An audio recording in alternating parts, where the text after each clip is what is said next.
My favorite music from Undivided, the podcast, a regular spot for me every day. Bradi Kruse. I watched the video of you last night at 10 o'clock that came down, and I was like, oh my God, I didn't want to bother you, so I texted you this morning at 7 o'clock and asked how you are. So did I get the story from the Seattle Times correctly? They pile out of a back of a pickup. Tukwila police then deployed tear gas into the crowd. So did anything happen from the time they piled out of the pickup truck to them deploying tear gas? Totally peaceful. These protesters did nothing. They're perfect angels, absolutely violating no laws. Shame on the Tukwila Police Department.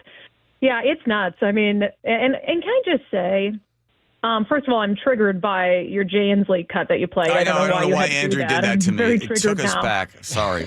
Yeah, sorry. No, but I mean, it's not hard to report on these things with nuance and, look what Aaron's report was the fairest news report I've heard on that since it happened in mainstream news. And was that really hard? He got to talk about he talked about the peaceful protesters in the No Kings March. He talked about the violence that happened at the federal building. He talked about the violence that happened in Tukwila. And it was fair and unbiased. And it's just not that much to ask that news agencies tell a story completely and don't leave out selectively very pertinent details. Well, Seattle Times has about 561,000 readers. That's it. A day. They have a little bit more in the weekend. You think it's a lot? No, I think that's not very much at all. No, that's what they have. That's probably because they do news like that. Here's from another report, quote, as officers began clearing the barricades, numerous individuals involved in demonstrations hurled frozen water bottles and rocks at the officers. The department said officers were forced to deploy pepper spray, pepper balls to successfully clear the drive. Okay, so you were down there. You went down to cover the thing. What did you see? So I hardly got to cover it at all. And I mean, it took 30 seconds from the time I arrived for them to call me out, identify me, and to mob me. So, we went down there to cover it. I don't go to these things to get assaulted. No. Or have wasp and hornet killer sprayed into my eyeballs. We went down to cover it because of reporting like the Seattle Times, because we know that for a lot of these legacy news outlets, that's what they do. And that's why we have such a bad political violence problem from the left and Antifa, is because they've been covered for so long. And so, that's why we go. And I went there with the intention of getting video of what was happening and being able to actually share the truth of what was happening. And within 30 seconds, they surrounded me. At first, they just were dumping water on me, which is assault, but, it could be worse. Mm-hmm. Or I guess what I really hope was water. I should be clear. I mean, I hope it was water.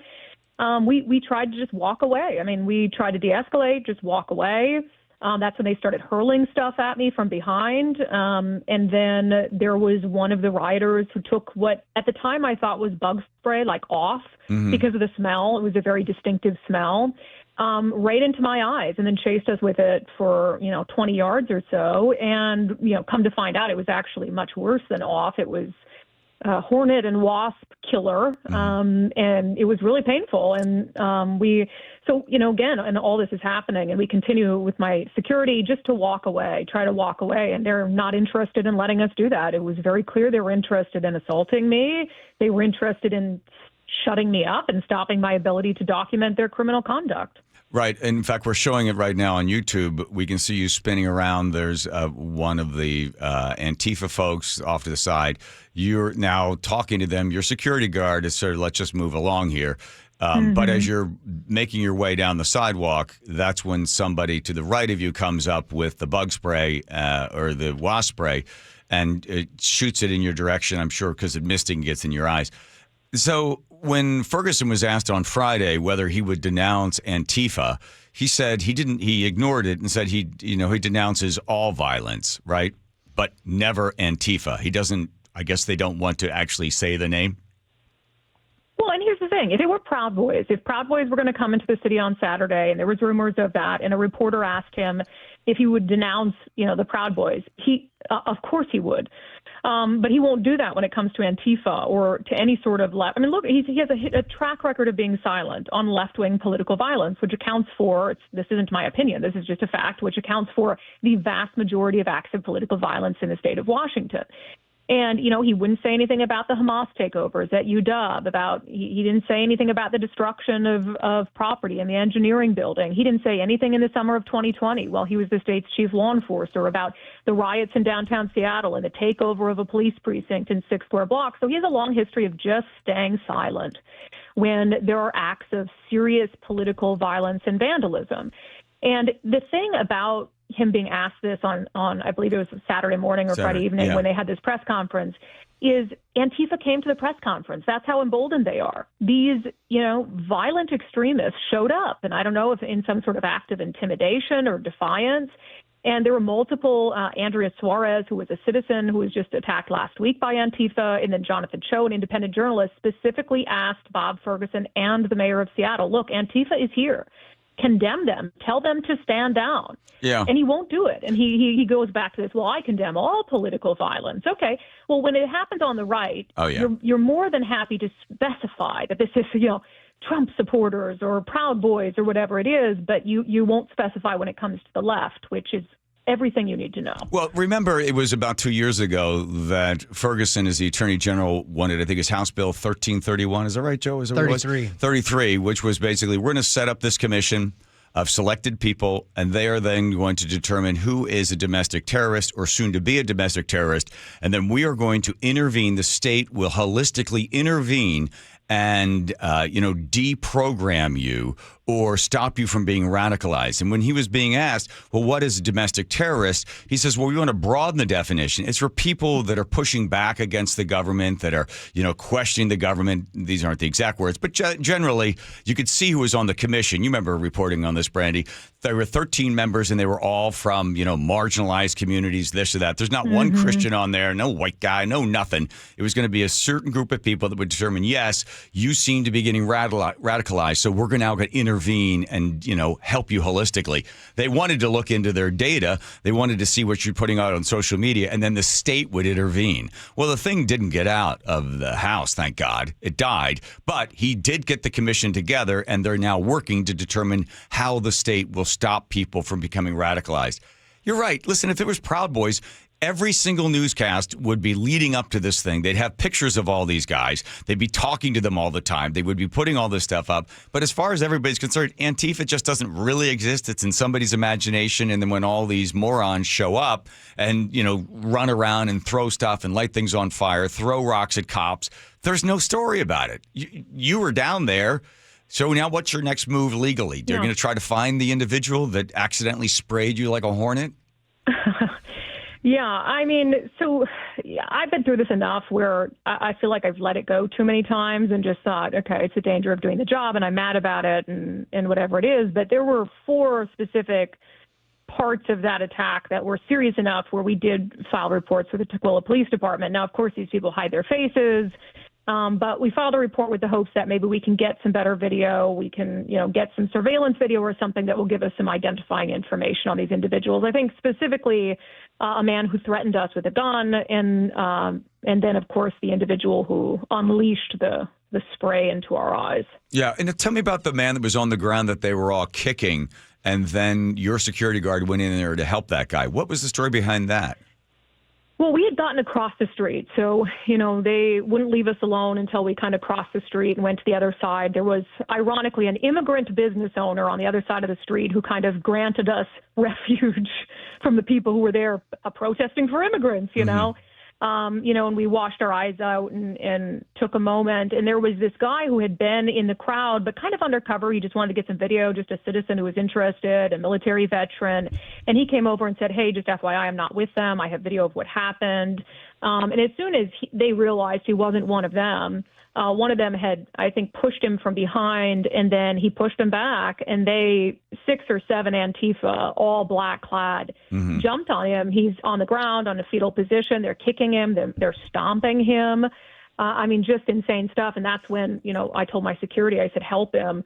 and he jumped in, and that's when he was threatened. A guy threatened to pull a gun on him, which we're armed. And the thing I always hear is, "Why don't you just shoot him?" It's obviously not that simple. I think we would have been killed if we had shot them. There were also Antifa members who were armed.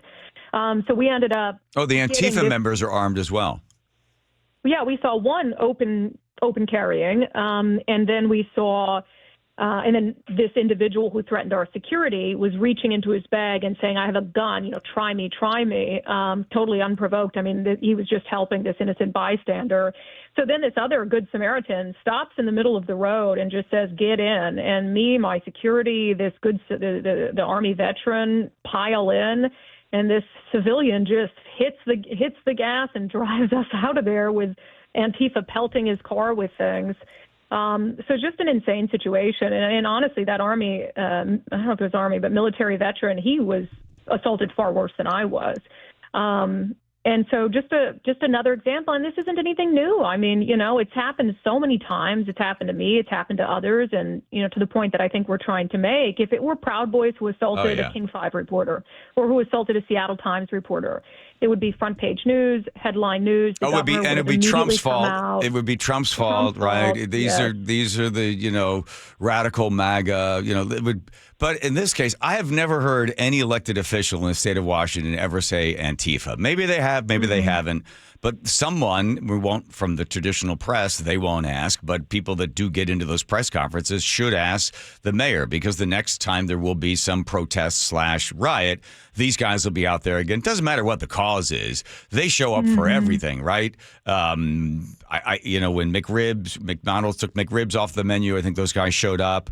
Whatever it is, they're upset about absolutely everything. So, because they've got really no life. Have you ever actually spoken to one of them, gotten to take the mask off and heard from them? Because they're all basically the same type of person, it seems like. Yeah, and they won't converse. I mean, we're talking bottom of the barrel intelligence. I'm just being honest. And I mean, I think these are people who were bullied in high school and are now trying to just compensate for it. As I told one of the guys who assaulted me, just because a pretty blonde rejected you in high school, hurting me isn't going to help your bruised ego. I mean, I don't know. I think there's a level of deep unseriousness, but I don't want that to be confused with them not being dangerous, because they're incredibly dangerous. And some of them are older. Some of them have been doing this for years, going back to the Occupy movement and, the anti-Amazon, right, and, into BLM and the Summer of Love and Gaza. They just find any excuse to cause destruction. So I don't know what the holdup is from Democrats, if it's the word Antifa. Fine, call them anarchists, call them whatever you want. Let's just talk about their behavior and their actions and why you won't do anything about it. I think we need the feds to come in. I think they could build some sort of larger case around this group of people, some sort of racketeering-esque case like they did against the biker gangs, and send them to prison for some serious time. And this should be something that we're all together on. I mean, look at the distraction it caused from 50,000 people peacefully demonstrating in downtown Seattle on Saturday. Right. And now this is what we're talking about. So the Democrats should be bothered by it too. The peaceful protesters should be bothered by it too. But the peaceful protesters, Brandi, the peaceful protesters are never going to run Antifa out of there, because some of them are sympathetic and they let them do the violence. You're right. Somebody needs to come in exactly as the biker gangs were. You have to be able to show that there's conspiracy between two people. There's exchange of money. They've got plans to be disruptive. The problem is they're so much kind of under the radar. But if somebody were to get in there and get part of it and sort of spy on them, that's often how they got the biker gangs. They would get spies to go in and join the clubs and then sort of report back on them. But for the meantime, they will continue to be out there and they will not be spoken of. And for you, the big question, will you go do it again? Will you be out there? I mean, if you ask my husband, he would say no. No. But I don't know. I mean, it depends. I mean, again, we have to do this, because if we don't, then you're left with the reporting from people like the Seattle Times, which is clearly deeply dishonest. And so, whether it's me or someone else who maybe, doesn't have their ire, it's being done. I'm not the only one doing this. There's people who do it, go out like Cam Higbee and Katie Davis-Court and Jonathan Cho far more often than I do.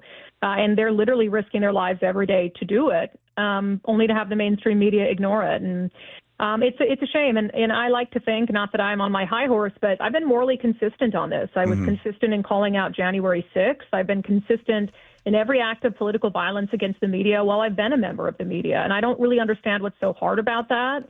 I have my political preferences, but it doesn't mean that when a Trump supporter maced mainstream journalists down at the state capitol in Olympia that I didn't say something about it. It's very easy to do, right? Unless you are intentionally making a conscious decision not to do it, and I can only believe that means you agree with it.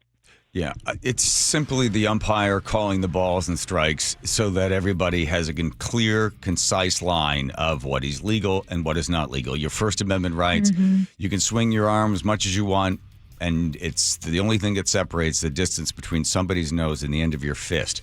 But for you, Brandi, your eyes are okay? Yes. Okay. Yes, eyes are good.